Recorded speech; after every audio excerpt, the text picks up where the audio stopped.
नित्य अद्भुत चल केवल ज्ञानधारी जे मुनी मन पर्यय ज्ञानधार यती तपसी वागुणी दिव्यवधी ज्ञानधारक श्री ऋषीश्वर को नमो कल्याणकारी लोकमे कर पूजव सुविधि को वमो कोष्ठस्थ धान्योपम कही अरु एक बीज कही प्रभो संभिन्न संश्रोतृपदानुसारी बुद्धिरुद्धि कही विभो हे चार रुद्धि धरयतीश्वर जगत जन मंगल करे अज्ञान तिमिर विनाश करे कैवल्य मेला कर धरे दिव्यमति के बल ग्रहण करते स्पर्शन घ्राण को श्रवण आस्वादन करे अवलोकते कर त्राण को पंच इंद्री की विजय धारण करे जो ऋषिवरा स्वपर का कल्याण कर पावे शिवालय ते त्वरा प्रज्ञा प्रधाना श्रमण प्रत्येक बुद्धि जो कही अभिन्न दश पूर्वी चतुर्दश पूर्व प्रकृष्ट सही अष्टांग महानिमित्त विज्ञा जगत का मंगल करे उनके चरण में अहर्निश यह दास अपना शिर धरे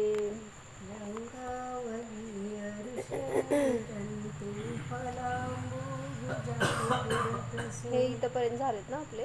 म्हणून म्हटलं तेवढंच म्हणावं. आपलं अष्टांग महानिमित्त चालू आहे ना, तर हे 4 पर्यंत म्हणू. परत पुढचे झाल्यावर पुढचे म्हणू. ज्याच्यामध्ये काय सांगितलं, परमर्षी स्वस्ती मंगल पाठमध्ये सगळे 64 रुद्धींचं वर्णन केलं आहे. त्याच्यामध्ये आपण आता बुद्धिरुद्धीचं वर्णन बघतोय. त्यामध्ये अष्टांग महानिमित्त रुद्धी अशी एक बुद्धिरुद्धी आहे. त्याची विशेषता काय हे आपण बघतोय. काय सांगितलं होतं, 8 प्रकारचे असे निमित्त आहेत की जे मुनींना त्या 8 निमित्ताच्या ज्ञानाने 3 काळाचं ज्ञान होतं. म्हणजे त्या 8 निमित्तातून किंवा निमित्ताला जाणलं असताना काय एक्झाम्पल दिलं होतं. नभ म्हणजे सूर्यचंद्र आदींच्या सगळ्या हालचाली दिशा वगैरे ह्याच्यावरून 3 काळाचं ज्ञान होतं. किंवा सांगितलं तर भूमी पाहून किंवा त्या दगडाच्या स्पर्श आदीने सुद्धा काय संकट येणार आहे किंवा काय भूकंप कधी होणार आहे किंवा काय संकट येणार आहे हे सगळ्याचं ज्ञान होतं. ते भौमवृद्धी झाली. तिसरे सांगितलं होतं अंग म्हणजे शरीराचे कुठले तरी अवयव पाहून त्याच्यावरून 3 काळाचं आणि 3 प्रकृतीमध्ये वात पित्त कफ किंवा 7 धातू ह्याच्यावरून सुद्धा त्या मनुष्याचं सुख दुःख म्हणा किंवा त्याचं भूत भविष्य वर्तमान हे सुद्धा ज्यांना ज्ञात होतं ते अंगनिमित्त रुद्धिधारी मुनी म्हणले. पुढं 4थं सांगितलं होतं व्यंजन. म्हणजे कुठले तरी तीळ मस वगैरे याला पाहून सुद्धा त्याचे वेगवेगळे रंग असतात म्हणले. कोणाचे काळे भोर असणार, कोणाचे चॉकलेटी तपकिरी असे वेगवेगळे रंगाचे सुद्धा तीळ असतात किंवा ते मस असतात. त्याच्यावरून सुद्धा तुमचं भाकीत केलं जातं. म्हणजे हे सगळं ज्ञान मुनींना होतं. पण जितकं आवश्यक आहे किंवा जिथं त्या भविष्याचा उपयोग एखाद्याच्या वैराग्याला प्रेरणा देण्यासाठी किंवा धर्मामध्ये स्थिर करण्यासाठी किंवा त्याच्या दीक्षेमध्ये वगैरे उपयोग होणार असेल तरच ते भाकीत करतात. अन्यथा कोणालाही भविष्य सांगत फिरत नाहीत. 5वं सांगितलं होतं स्वरनिमित्त रुद्धी. त्याच्यात काय घेतलं होतं, अक्षर किंवा अनक्षर रूप जे काय इष्ट अनिष्ट शब्द आहेत तर त्याला पाहून त्याला जाणून 3 काळ ज्ञात करतात. असे ते अक्षर हे काय स्वर निमित्त रुद्धिधारी मुनी. तुझा इथे आवाज नाही माहिती. माझं मी दिसते. काय करावं आता? मी करते, राहू दे. उत्तर कर. मी करते.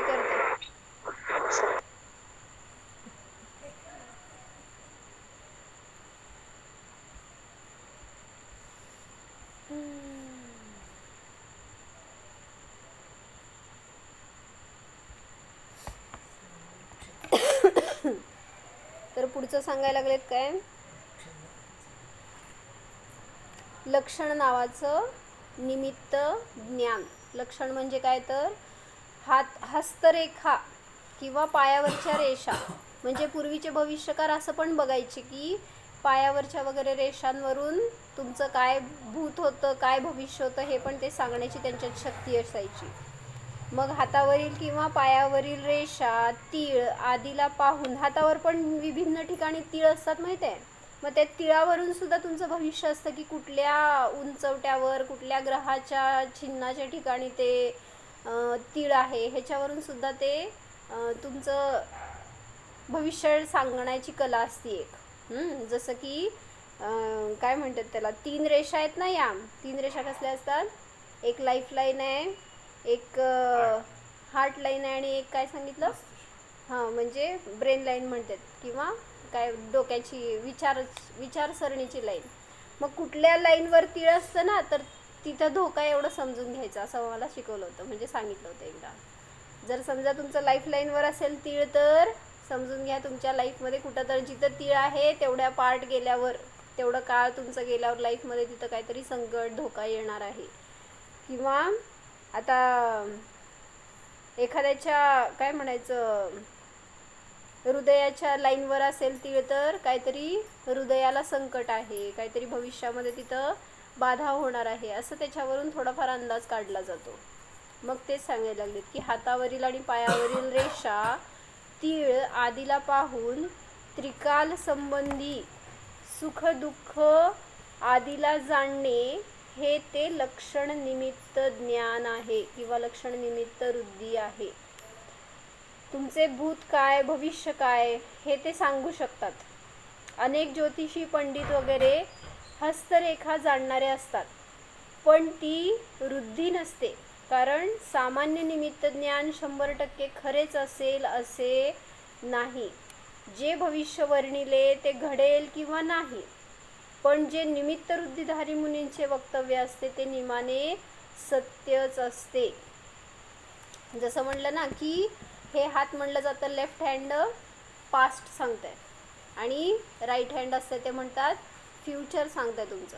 हे सगळं काय म्हणतात ज्योतिषांकडनं ऐकलेलं आहे बरं का. असं काय किती खरं आहे आपल्याला माहीत नाही, पण असं म्हणलं जातं की डाव्या हातामध्ये तुमचा भूतकाळ असतो आणि उजव्या हातावरून तुमचं भविष्य, तुमचा पुरुषार्थ दिसतो. म्हणजे डाव्या हातात दैव असतं तर उजव्या हातामध्ये पुरुषार्थ असतो. म्हणजे ह्या दोन्ही हाताला बघण्यामध्ये वर्तमान आहे हे विसरून जातो आपण. म्हणजे त्या दोन्ही मागच्या आणि पुढच्या कल्पनेमध्येच जगतोय किंवा त्या विचारांमध्ये, पण वर्तमानात आहे तो सत्य आहे हे विसरून जातो, आणि त्यामुळं त्याच्यामध्ये जगत नाही, त्याचा आनंद भोगत नाही.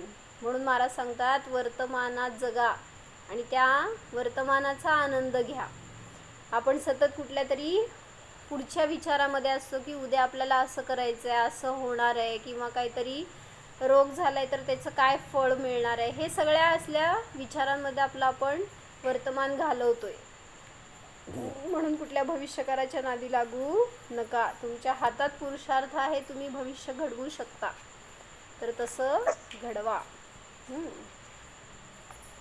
तर सांगितलं मुनिराज याचा वापर का करतात. मुनींना सुद्धा ज्योतिष विद्या असते माहिती आहे, कारण द्वादशांगामध्ये एक अंग आहे की ज्याच्यामध्ये ज्योतिषशास्त्राचं सुद्धा ज्ञान आहे. का सांगितलं हे एक अंग, तर जसं तुम्ही लौकिकामध्ये सांसारिक क्रियांसाठी ग्रह तारे वगैरे बघता किंवा काय अनिष्ट आपत्ती येणार आहे का हे बघता, तसं धर्मामध्ये नाही का बघितलं जाणार.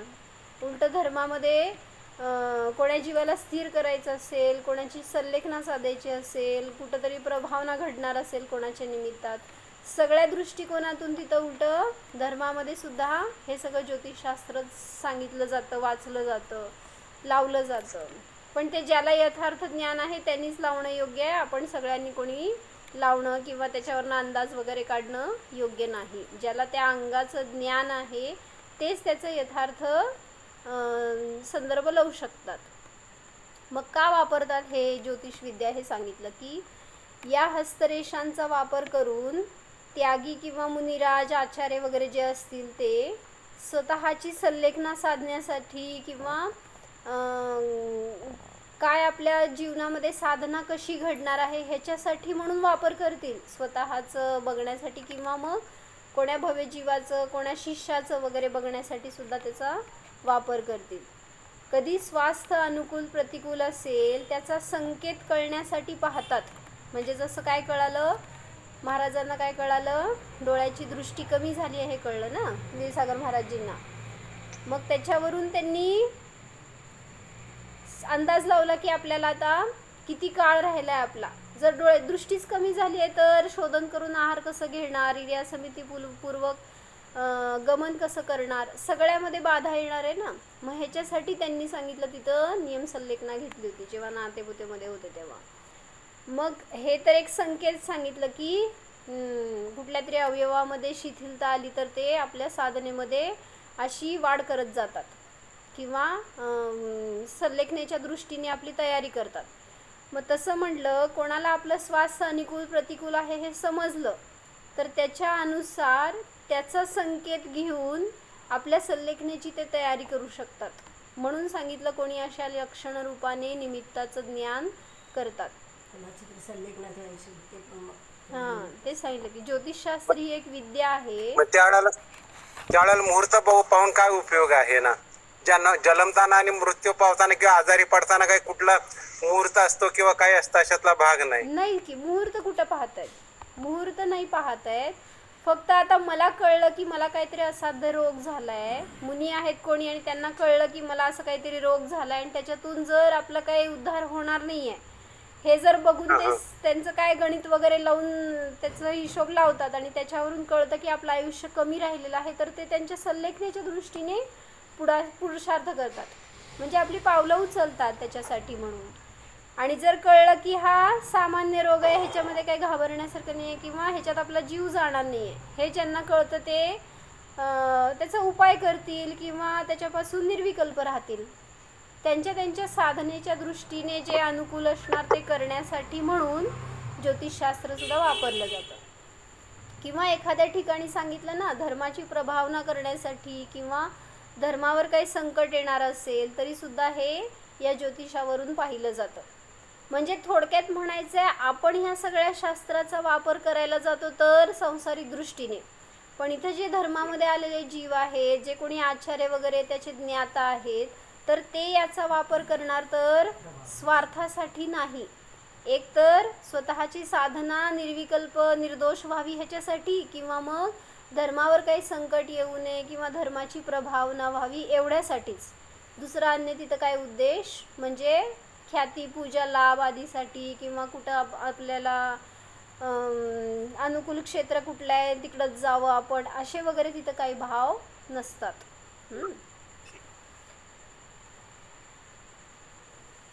किंवा आता संघ आहे एक मोठा समजा जसं की भद्रबाहू मुनींचा संघ होता, त्या संघावर उपसर्ग येणार असेल तर शिष्य आहेत म्हणल्यावर आपले संघामध्ये इतके आचार्यांचं दायित्व असतं तिथं की ते त्या संघाचं परिपालन करणार. असं नाही की संघ आहे काय पण करतील ते मी माझ्या रस्त्याने जातो असं नाही. आचार्यांवरती जबाबदारी आहे की आपण त्यांना दीक्षा दिली तर त्यांचं निर्वाहसुद्धा त्यांना करायचा असतो. म्हणजे ते जोपर्यंत असणार तोपर्यंत मार्गदर्शन तर करणार की इथं जर संघावर उपसर्ग होणार असेल तर इथं राहणं योग्य नाही, इथं दुष्काळ पडणार आहे तर सगळे इथून विहार करा. मग हे सुद्धा कुठंतरी निमित्त ज्ञानाने जाणलेलं त्यामुळं ते तशा रीतीने निर्णय घेऊ शकले.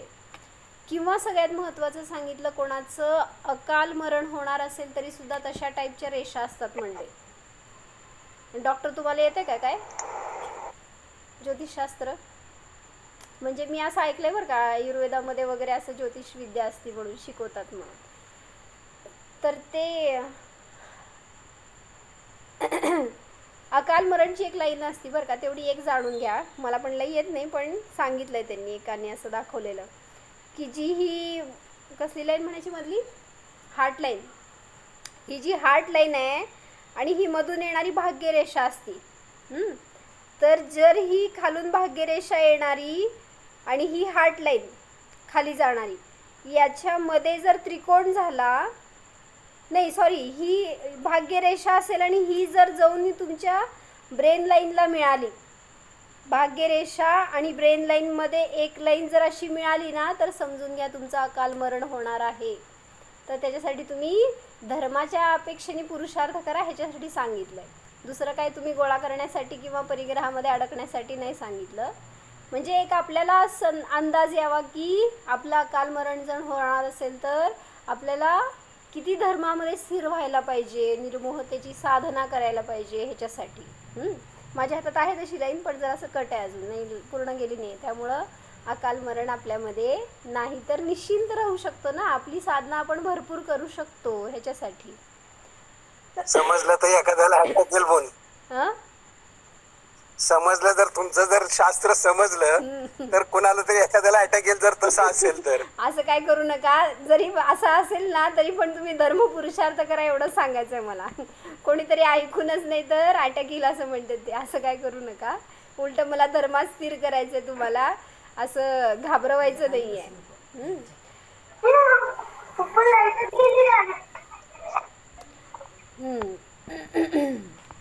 तर सांगितलं या हस्तलक्षणांवरून, लक्षण नावाचं जे निमित्त ज्ञान आहे, तर या हस्तरेखारूप लक्षण ज्ञानावरून कोण्या व्यक्तीचे भविष्य काय असेल, त्याला सुखसामग्रींची प्राप्ती होणार का, त्याचं मरण कधी आहे, हे सगळं तर सामान्य तुम्हाला ज्योतिष सांगतील.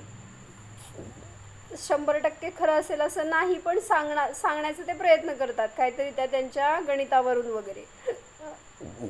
पण मुनिराज का करतायत ह्याचं सगळ्याचा अभ्यास, तर कोणी समजा आपण गेलोय दीक्षा घेण्यासाठी मुनिराजांकडे, आचार्यांकडे गेलोय आणि म्हणलं की आम्हाला दीक्षा द्या, तर दीक्षा देत असताना सुद्धा कुठल्या शिष्याला द्यायचं हे कळण्यासाठी, म्हणजे तो शिष्य पात्र आहे की नाही हे कळण्यासाठी सुद्धा तिथं त्याचं पत्रिका म्हणा, त्याचं हात म्हणा, किंवा त्याचं सगळं लक्षणं हे सगळं पाहतात आचार्य. का बरं? त्या ग्रहांच्या दशा कशा आहे, त्याच्यावर काय संकट येणार आहे का, तो व्रतापासून भ्रष्ट होणार आहे का, त्याची किती दृढता आहे, त्याची शारीरिक स्थिती कशी आहे, किंवा त्याच्या निमित्तामध्ये किती धर्मप्रभावना होणार आहे का अप्रभावना होणार आहे, त्याची वैराग्यामध्ये किती स्थिरता आहे, किती वृद्धी होणार आहे ज्ञान ध्यानामध्ये, हे सगळं त्यांना त्याच्याद्वारे समजतं. म्हणून ते याचं अवलंबन घेतात. काय कळलं? उगीच विनाकारण असं शास्त्र पाहणार नाहीत, किंवा त्यांना त्यांचं आपल्या ज्ञान ध्यानाच्या मध्ये इतकं ते रत आहेत उलट की त्यांना हे सगळं बाहेर बघण्याची आवश्यकता नाही आहे. पण कोणी जीव असेल आणि तो जर मार्गस्थ होणार असेल तर त्याच्यासाठी म्हणून असं या शास्त्राचा सुद्धा वापर आचार्य करतात. आपण संसारी असतो, मोही असतो, म्हणून आपल्याला काय सांगितलं, भविष्याविषयी चिंता असते, काय होणार, कसं होणार, म्हणून या अपेक्षेने आपण काहीतरी विचारायला जातो.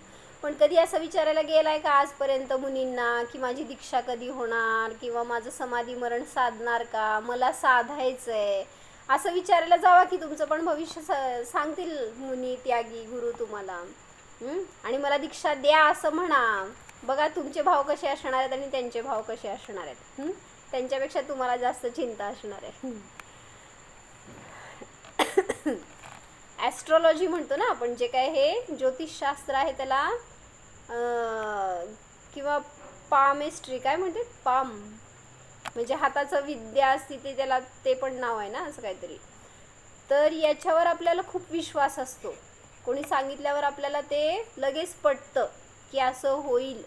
आणि असं झालं बरं का. एक मनुष्य होता आणि तो असं कोणाला तरी त्यांनी हात दाखवलं आणि मग त्यांनी जे काही भविष्य सांगितलं ते इतकं त्याला बिंबलं ना की मी असंच होणार आहे, तर त्याचं सगळं आयुष्य उद्ध्वस्त होऊन गेलं. माहिती आहे, तो काहीतरी डॉक्टर होणार होता का डॉक्टर झाला होता आणि त्याला असं कोणीतरी काय भविष्य सांगितलं तर त्याला त्याच्यावरून इतका मनस्ताप झाला म्हणा किंवा इतकं त्याच्या डोक्यावर आघात झाला त्या भविष्याचा की त्यांनी सगळी डॉक्टरी सोडली. आता तो घरात बसून होता.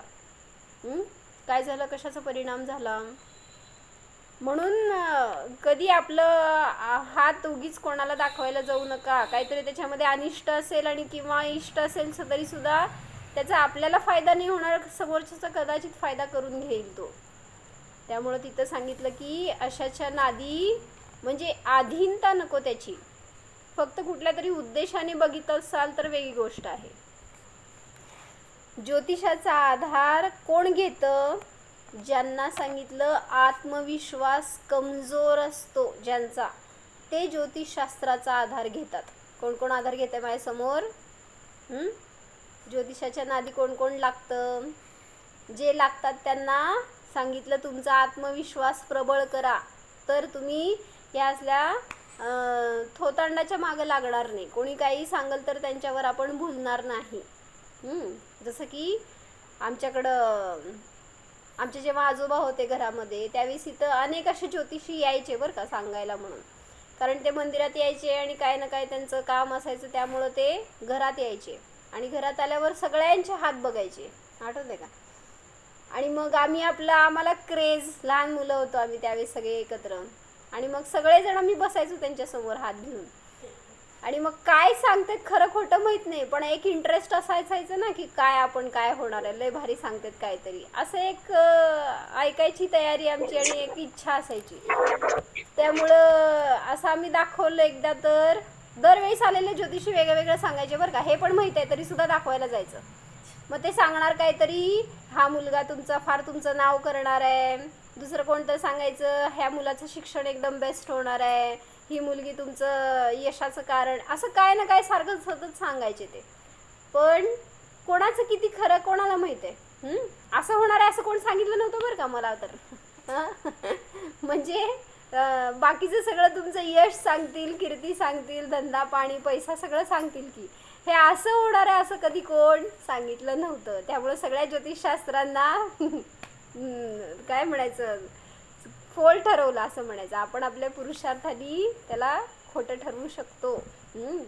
कारण काय म्हणलं, तुम्ही हात दाखवायला जाता की नाही, दर काय म्हणायचं, एक 5-6 महिने म्हणा, वर्ष म्हणा, आपल्या रेषा बदलत असतात. कधी बघितलंय का हात तुम्ही?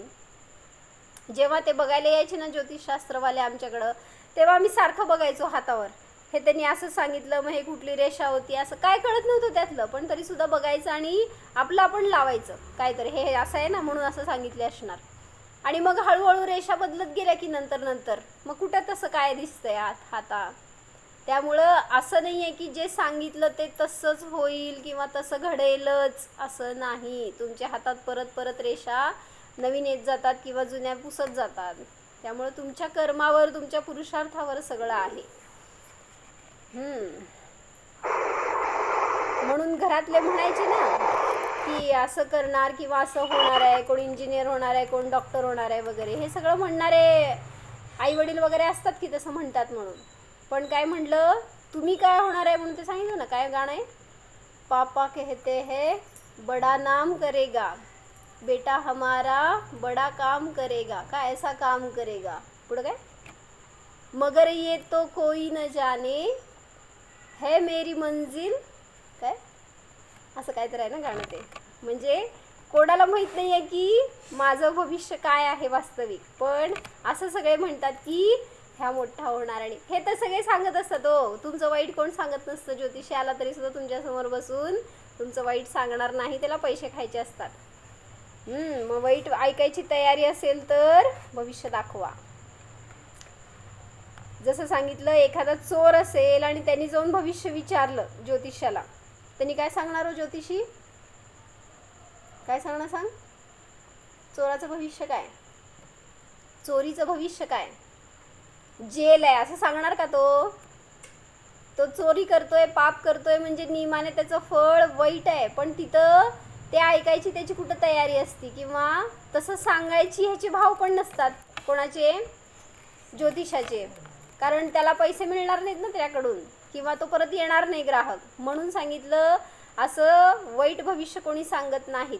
पण तुम्ही जर चांगलं कर्म केलं असेल तर नियमाने त्याच्यामध्ये तुम्हाला झळकणारच, त्या भविष्यामध्ये काहीतरी तुमच्यामध्ये चांगलं परिवर्तन होणार आहे. जर मी चांगले कर्म करणार तर भविष्य बदलण्याचे सामर्थ्य माझ्या वर्तमान परिणामात आहे.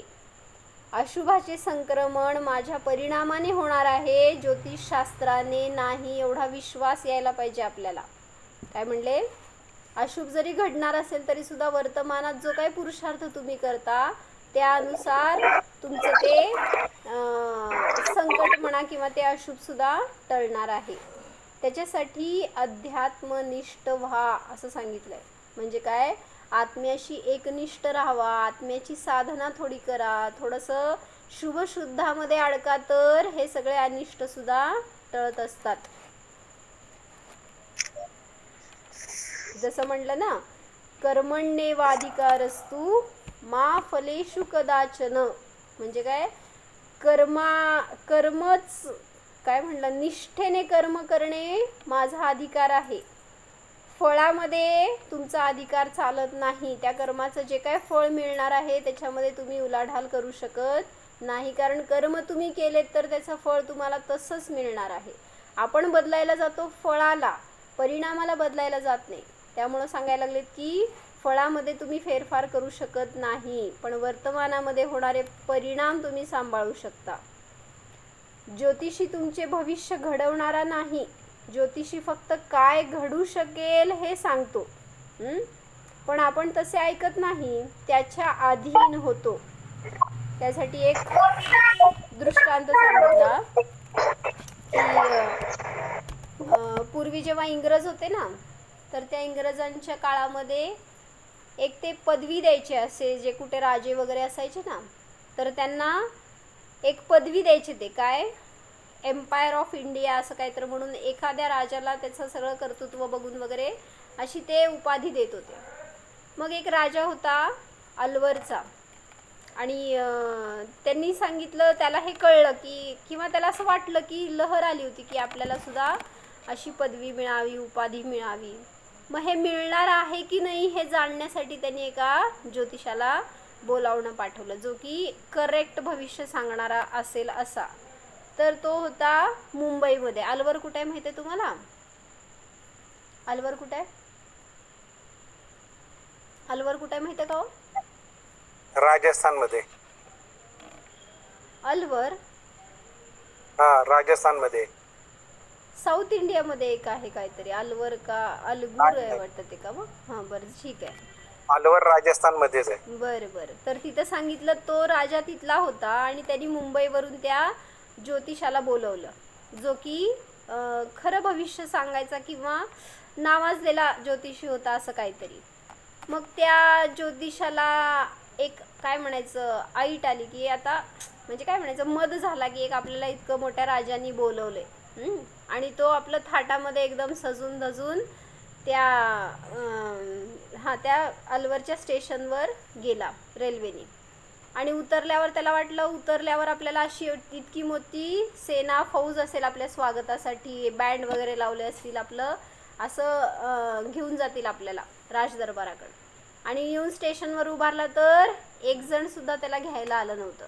मग त्याचं तिथं जर असं मूड ऑफ झाला, पण तरीसुद्धा तो तशाच हालतमध्ये जाऊन त्या ह्यांच्यासमोर उभारला, राजाच्या समोर. मग राजाने विचारलं, कोण तुम्ही? मग त्यांनी सांगितलं की मी ज्योतिषी आहे. मग राजाने विचारलं, इथं का आलायस? मग त्यांनी सांगितलं, तुमचं भविष्य सांगायला आलोय म्हणून. आणि एवढं ऐकल्यावर राजा इतका क्षुब्ध झाला, ॲक्च्युली राजाच्या लक्षात नसणार आहे की त्यांनी त्याला बोलवलंय म्हणून, बरं का. आणि त्यामुळं राजाला इतका क्रोध आला की सगळा क्रोध त्याच्यावर निघाला आणि म्हटला, तू माझं भविष्य सांगणार? म्हटलं ह्याला आत्ताच्या आत्ता कैदेमध्ये घाला. त्याला उचललं आणि काहीही विचारपूस न करता पहिल्यांदा कैदेमध्ये डांबून ठेवलं. आणि कैदेमध्ये सांगितलं त्याला 1 महिना ठेवलं, बरं का. 1 दिवस नाही, 1 महिना तो कैदेमध्ये राहिला. आणि मग राहिल्यावर तिथं राजाने जरासुद्धा काय विचारपूस नाही केली, त्याचा हाल हवाल काही, त्या राजाचं लक्षच नाही त्याच्याकडं. आणि 1 महिना झाल्यावर अचानक असंच कुठंतरी फिरत असताना हा समोर आला. कोण? कैद्याच्या काय म्हणायचं, त्या जेलच्या जवळपास वगैरे फिरत असेल राजा, किंवा जेलमध्ये काय भेटायला वगैरे गेला असेल, तर तिथं हा कैदी म्हणजे ज्योतिषी समोर आला. आणि मग सहज राजाने विचारलं, तू कोण आहे? मग त्यांनी सांगितलं, मी ज्योतिषी आहे म्हणून. आणि त्यावेळेस त्याला विचारलं, तू इथं का आलायस आणि तू काय अपराध केला म्हणून इथं तुला डांबून ठेवलंय? मग तो म्हणला, मला माहीत नाही, मी काय अपराध केलोय मला माहीत नाही, आणि मला इथं का ठेवलं हे पण मला माहीत नाही. आणि मग मात्र राजा काय म्हणायचं, बावचळला की असं कसं काय ह्या? मग सांगितलं त्यांनी की मी तुमचं भविष्य सांगायला आलो होतो. आणि मग तिथं राजा काय म्हणाला, म्हणला, तू माझं भविष्य सांगायला आला होता, माझं भविष्य तू जाणलं होतं आणि समजलं होतं, तू तुझं भविष्य का नाही बघितलं की तुला 1 महिन्याची अशी कैद होणार आहे. जर तुला तुझं भविष्य दिसलं असतं तर तू इथं आला नसतास. म्हणजे स्वतःचं ज्याला दुसऱ्याचं भविष्य कळतं त्याला स्वतःचं भविष्य कळत नाही. म्हणून दुसऱ्याला हात दाखवायला जायचं नाही, आपलं आपलं भविष्य आपण जाणा. आणि मग तिथं त्यांनी म्हटलं की स्वतःचं भविष्य तू नाही पाहू शकला किंवा तुला समजू शकलं नाही की तुला जेल होणार आहे, तर तू माझं भविष्य काय सांगणार किंवा तुला माझं भविष्य कशावरून यथार्थ समजणार? आणि मग त्या दिवशी राजाने तेव्हापासून त्या ज्योतिषशास्त्राचं नाद सोडला. म्हणून सांगितलं की भाग्य बघायला जाण्यापेक्षा मी काय पुरुषार्थ करायला हवा हे पहा. स्वतःला कधीच अभागी समजू नका. जे कोणी सांगतील समजा तुम्हाला की तुमचं असं तुम्ही भाग्यहीन आहात किंवा तुम्हाला कशाचीच कधी सफलता येणार नाही वगैरे, असं जर कोणी सांगितलं तर तुम्ही त्याचं ऐकून स्वतःचा नाश करून घेऊ नका. लक्ष फिक्स करा म्हणून सांगितलं. म्हणजे काय, तुमचं ध्येय निश्चित करा आणि पुरुषार्थ चालू ठेवा. जसे घडणार आहे तसेच घडणार आहे, तेव्हाच घडणार आहे, तेच घडणार आहे. फक्त स्वीकार करत जा, एवढं सांगायचं त्याच्यातून. म्हणजे आपण जे होणार आहे त्याला स्वीकारायला जात नाही, त्याला बदलायला जातो. त्यामुळं आपल्यावर संकटही येतात आणि आपण त्याचा स्वीकार करत नाही. म्हणून सांगितलं की ज्याला 3 काळ समजतात असे ते मुनी आहेत. ते अरिहंत आहेत समजा. ते किती जणांना भविष्य सांगतात हो? सगळं खरं खरं कळतं बरं का त्यांना, अरिहंतांना. मग ते अरिहंत किती जणांना काय काय भविष्य सांगतात. जसं झालं ना समोश्रणामध्ये आदिनाथांच्या विचारलं कोणीतरी प्रश्न की म्हणले, इथं आत्ता बसलेल्या सभेमध्ये कोणी भावी तीर्थंकर आहे किंवा आत्ता या काळात कोणी भावी तीर्थंकर आहे का, असं त्यांनी विचारलं शंकाकारांनी. म्हणजे ते बहुतेक भरत चक्रवर्तीच होते की आत्ता इथं म्हणजे या भूतलावर, इथं म्हणजे संवत्सरणात असं नाही, तर आत्ता वर्तमानात कोणी भावी तीर्थंकर आहे का तसा जीव. त्यावेळी आदिनाथांनी सांगितलं ना की मरीची जो भरताचा कोण होता, भरताचा मुलगा होता, तर तो भावी तीर्थंकर होणार आहे. एवढं जेव्हा भाकीत कळलं अरिहंतांच्या तोंडातून, तर काय झालं तिथं त्यावेळी सांगतात की समोशरणामध्ये मरीची नव्हता, मरीची बाहेर होता. आणि ही न्यूज मरीचीच्या कानावर गेली आणि त्यावेळेस तिथं त्याचं काय झालं, आदिनाथ भगवंतांनी सांगितले की मी तीर्थंकर होणार हे विसरलं आणि मी तीर्थंकरच अशा भावनेने सांगितलं. तो त्याच आवेशामध्ये सगळं तो कार्य करू लागला. आता सगळं आपलं नवीन पंथ स्थापन केला, ते समोशरण जिथं होतं त्याच्या बाजूलाच सांगितलं, तो सगळ्या संघाला त्याचं जे काय असेल मॉब त्याला घेऊन तिथं बसला आणि तिथं सगळ्यांना परावृत्त करतोय. काय जाता त्या आदिबाबांकडं, मी सांगतो तुम्हाला, माझ्याकडे या, असं सगळ्यांना परावृत्त करून अनेक सांगितलं, मिथ्या मतांची स्थापना केली. म्हणून भविष्य विचारायला जाताना तर ऐकायची पण कॅपॅसिटी असायला पाहिजे आपल्यामध्ये. तशी एक सामर्थ्य असायला पाहिजे आपल्यात की ते जे काय सांगतील ते आपण पेलवू शकू. किंवा सांगितलं काय द्विपायन मुनींच्या निमित्तामध्ये नेमिनाथ भगवंतांनी सांगितलं ना दिव्यध्वनीमध्ये की द्वारकेचा नाश कसा होणार आहे, द्विपायन मुनींच्या निमित्तात होणार आहे, 12 वर्षांनी होणार आहे. एवढं सांगितल्यावर पुरुषार्थ काय व्हायला पाहिजे होता आणि काय झालं सांगा. आणि काय केला लोकांनी पुरुषार्थ. तर ते एका ठिकाणी असं वक्तव्य आलं की जो काही पुरुषार्थ केला ना हे वक्तव्य ऐकल्यावर, दिव्यध्वनी ऐकल्यावर, तो सगळा पुरुषार्थ द्वारका जाळण्यासाठीच जाळण्याच्या योग्यच केला गेला. काय कळलं? जे काही दारूच्या निमित्तात होणार आहे कळलं होतं ना. मग सगळी दारू आणून द्वारकेच्या बाहेर टाकली गेली. ते द्वारका जळावी यासाठीच टाकली गेली असं आहे. म्हणजे तशाच रूपाने द्वारकेवर संकट येणार होतं.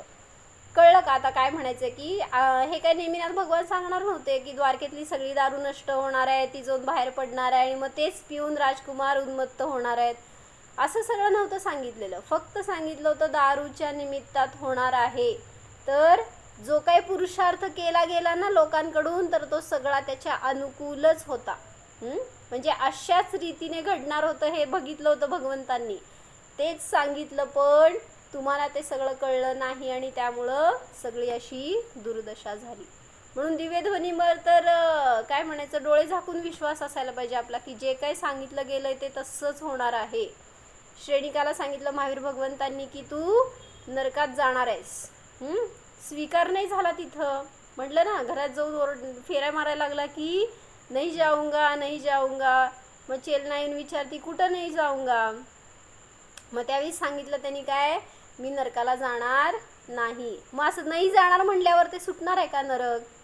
म्हणून तुम्हाला जे सांगणार ना भविष्य, कोणाला विचारायला गेलाय तुम्ही तर किंवा ऐकलंय तुम्ही, तर ते काय म्हणायचं एक ऐकण्याची, ते सहन करण्याची तयारी असेल तरच विचारायला जात जावा. नाहीतर असलं काही भविष्याच्या भानगडीमध्ये न पडणं, त्याच्यापासून सेफ राहणं आणि वर्तमानात जगणं सगळ्यात बेस्ट. वर्तमानाचा आनंद उपभोगा, तर कुठल्या भूताची आणि भविष्याची आपल्याला कधीच बाधा होणार नाही. म्हणून सांगितलं लक्षण नावाचं निमित्त ज्ञान जे आहे किंवा निमित्त रुद्धी आहे, तर ही फक्त मुनिराजांना असते, तर ती रुद्धी म्हणली जाते. आणि सामान्य जे कोणी असे जीव असतील जे की लक्षणावरून जाणतात, तर ते ज्ञानाची विशेषता आहे फक्त. पण त्याच्यामध्ये यथार्थता असेल असं सांगू शकत नाही. म्हणून त्याची अधीनता आपल्याला नको. कधी कोणाचं काही भविष्य ऐकलं असेल आपण, आपलं स्वतःचं असेल किंवा दुसऱ्याचं असेल, आपण ऐकलं असेल भविष्य, तरीसुद्धा त्याला इतकं महत्त्व नको आहे द्यायला. धर्माच्या दृष्टीने देत असाल तर ठीक आहे की हा जीव धर्मामध्ये भरपूर पुरुषार्थ करणार आहे, त्याच्याकडून भरपूर प्रभावना होणार आहे, तर त्याची अनुमोदना करा, त्याला पाठिंबा द्या. पण जर तुम्हाला कळलं की याच्या निमित्तामध्ये धर्माचा ऱ्हास होणार आहे, तर त्याचं स्थितीकरण करा, त्याला धर्मामध्ये प्रेरित करा. पण समजलं म्हणून त्याच्यापासून आपण काय करतो, आपलं रिॲक्शन चुकीची असते. एखादा जीव समजलं धर्मामध्ये खाली सरकतोय किंवा काय म्हणायचं व्रत आधीपासून भ्रष्ट होतोय, तर आपण त्याच्यापासून दूर जातो आणि तिथं त्याची निंदा आधी करायला लागतो. पण हे चुकीचं आहे ना. त्याचं उलटं स्थितीकरण करा, त्याला पुन्हा उपस्थापित करण्याचा प्रयत्न करा. आणि तेच आपल्यावर उलटत असतं. म्हणजे आपण जेव्हा दुसऱ्याला स्थिर करतोय, तर आपल्यालाही कधी कोणी असं च्यूत होत असताना स्थिर करायला भेटतं. म्हणून सांगितलं आपण दुसऱ्याची मदत करत नसून स्वतःची करतो. म्हणून भविष्याच्या मागं पळण्यापेक्षा वर्तमानामध्ये जगा, वर्तमानाचा आनंद भोगा. आणि हा मी जाणणार आहे हे बघितलं तर 3 काळ आपल्या ज्ञानामध्ये ज्ञात होतात. कोणाला विचारायची पण गरज पडणार नाही. ओम.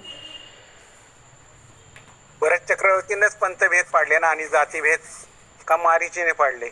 मरीची 363 मतांची स्थापना मरीचीने केली. आणि एकाच ब्राह्मण वगैरे जाती पाडल्या त्या भरत चक्रवर्तीनं पाडल्या म्हणून असा उल्लेख आहे ना. नाही नाही, मतभेद जे काय 363 मतांची स्थापना झाली ती मरीचीच्या निमित्तात झाली असं तर वर्णन येतं. अजून वाचून बघा तुम्ही. ठीक आहे. हो जाणं.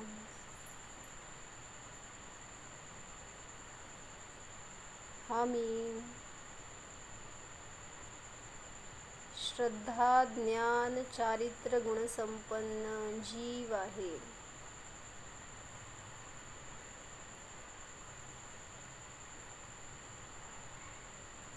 भूत भविष्य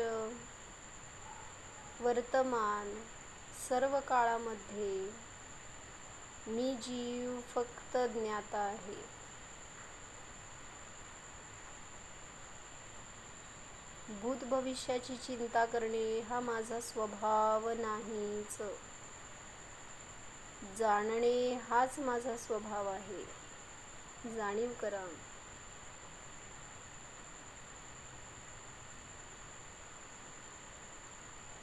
पूर्वी मी होतो, आताही मी आहे, भविष्यातही मी असणारच.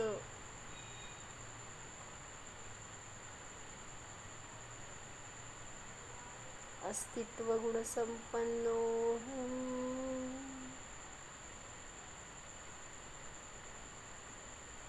जीवोऽहम्.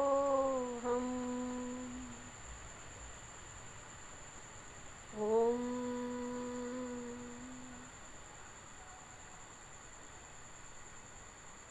विसर्जन.